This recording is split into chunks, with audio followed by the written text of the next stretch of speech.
everyone, I'm Mina and welcome to my channel. If you're new, I'd really appreciate it if you could subscribe and turn on notifications. That really helps to support me. And let's get straight into this video.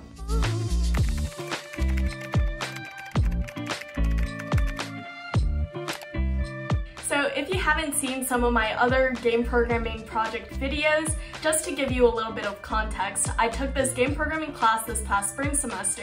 So how the class was set up was it was a 15-week semester and we were trying to learn 3 different game engines. So we spent 5 weeks on Godot or Godot, as well as Unity, and then finally Unreal. We basically spent 4 weeks just learning the game engine, doing some small assignments, as well as just, going through tutorials and things like that. And then our 5th week for each project was trying to complete a final project that was unique as well as met the specific requirements of the assignment. So if you're interested, I did already make 2 videos about my Godot as well as my Unity final project. I'll link those in the description box so you can watch that right after you watch this one. If you're interested in hearing my thoughts about the class in case you're trying to take a game programming class or something similar, make sure you watch until the very end of this video because that's when I'll be talking about my general thoughts of the class and whether I would recommend for you guys to take it or not. Also, I forgot to mention this, but if you're interested in watching some of the clips of some of my smaller assignments that I worked on for this class, I'll put them towards the end of the video, so make sure to watch until then, and back to the video. I know what you're thinking. Mina, it's literally been almost 2 months since you graduated and since you took this class. Why are you just now getting around to finally filming this video and kind of completing the series on your channel? I'm honestly just lazy. And the truth is that I just recently got this brand new computer, this Mac, isn't it beautiful, for college. And basically, I was just way too lazy to install the Unreal Engine onto my computer because if you haven't done it before, it takes literally forever. Like, I'm talking several hours forever, and I was just way too lazy to do it, but then finally a couple of days ago I did it so that I could film this video for you guys. I did want to put a little bit of a disclaimer that I am by no means an expert. I spent like 4 weeks actually learning this engine, and during that time, it was the end of my senior year of high school. I was getting really burnt out and I just didn't really want to do work anymore. I wasn't all that motivated. So definitely like this project isn't as good as my first project that I did that I'm super proud of, and I know that I still have a long way to go, and I know that I still have a lot of learning left to do.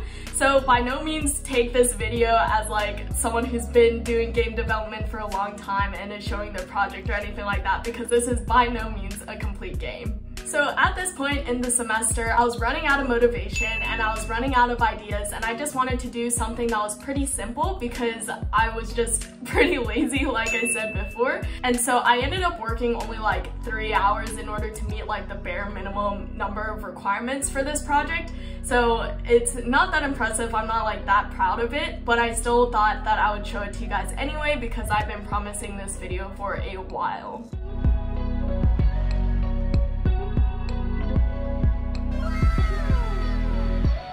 Alright, so now for the fun part, I'm going to go ahead and show you guys my game. So here's what the Unreal game engine looks like, and this is kind of the space that I built. And if you see these orange things, just ignore them.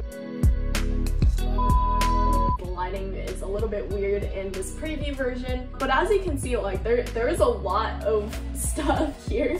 And there's a lot to look at. But basically, my whole concept for creating this game was I wanted to create a maze, but all of our projects needed to be unique compared to the assignments that we've worked on. So in this class, we did something similar with a maze, but it was more of like a third person where you saw the ball and you kind of went through the maze like that.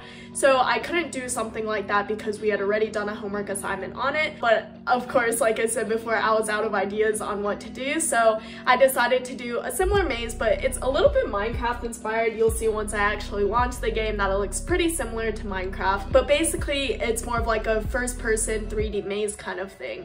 And I didn't really end up putting a lot of features into it because, like I said before, I did this in like 2 or 3 hours and kind of lost motivation to improve on it, but I'm definitely looking towards doing some improvements in the future. But here's the maze that I kind of created. So what I did was I had all of these like blocks that I kind of put together in order to create this maze-like structure, which looks pretty interesting. So if I can go ahead and click play, basically this is the starting place and that's kind of represented by this ball. And the point of that is just First of all, one of the requirements of the project was that something had to be animated, and so this was my animated thing.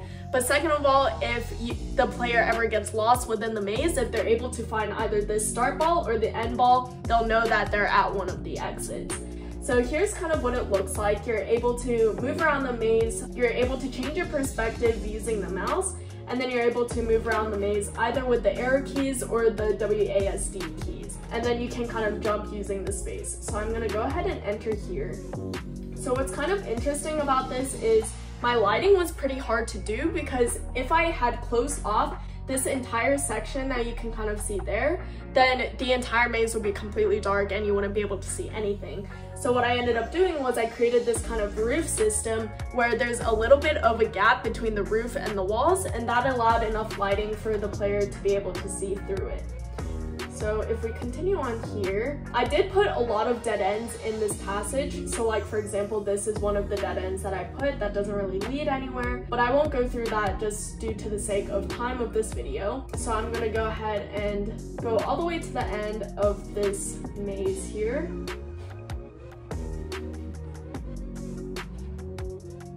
It actually did get pretty confusing when I was making this maze, just because it was really hard to like see everything and things like that. But you can see that I finally made it to the end, and that's the end ball there. So that was pretty fun to work with. You can see it's kind of glitching out a little bit there, but that's just a lighting problem. And honestly, this took forever to make, because first of all, the maze was kind of confusing. I didn't want to do one that was too simple, so you can see that there are like several dead ends and things like that. Second of all, the blocks that I had to do, I made like individual blocks, and I needed to set them up next to each other so that the lines lined up completely. So I needed to calculate some coordinates and things like that in order to make those nice straight lines instead of just randomly placing the blocks everywhere. So that took a really long time to do. So some of the other things that I had considered putting in was creating more of these animated ball kind of things and putting them into dead ends, so that whenever the player collides with it, then they can either like get more time or something like that, or they would get some kind of point system. But I tried doing that and I ended up giving up because I didn't want to spend too long just trying to do that part of the research, and I ran out of motivation before I was able to figure it out, so I didn't do that. Then the other idea that I had was actually having a timer, so that the faster that the player can reach the end, that kind of affects their point system. And then the other idea that I had was, of course, having this being the first level, and then as the player levels up, the maze gets harder and harder. So just going into my thoughts over the class itself, how the class was set up was initially, it was kind of a hybrid setup due to COVID and all of that. So the class was able to be taught completely online, and our professor just posted a bunch of different links and tutorials that we could look at, but we had the option to go to class to ask our professor questions if we wanted to, but he kept on saying like, you don't have to come to class, it is completely optional, I'm here to help you, but it is not required at all. So that's kind of how the class structure was set up. It was also the first year that this course was ever being taught at the university. So I think the professor didn't really know what he was doing, and he just wanted to do more of a test run. But personally for me, I thought it was way too laid back of a class. It was almost too easy, because the homeworks themselves weren't hard at all to complete the bare requirements, but then he, on top of that, he gave so many extra credit points if you just changed like one small thing. So I ended up finishing with like 108% in that class or something. And because the grading scale was so easy for that class, I didn't really feel super motivated to work really hard and learn as much as possible. But anyway, I was taking the class for fun. I wasn't expecting it to be my most difficult course of the semester or anything like that. I just truly wanted to learn a little bit about game development. So on one hand, it was nice because it was a class that I didn't have to stress about. It was easy and I could learn as much as I wanted to put in the effort. But on the other hand, I think that had it have had a little bit harder of a grading scale, then I probably would have learned a lot more in the class, and I would have put a lot more effort into all of my projects.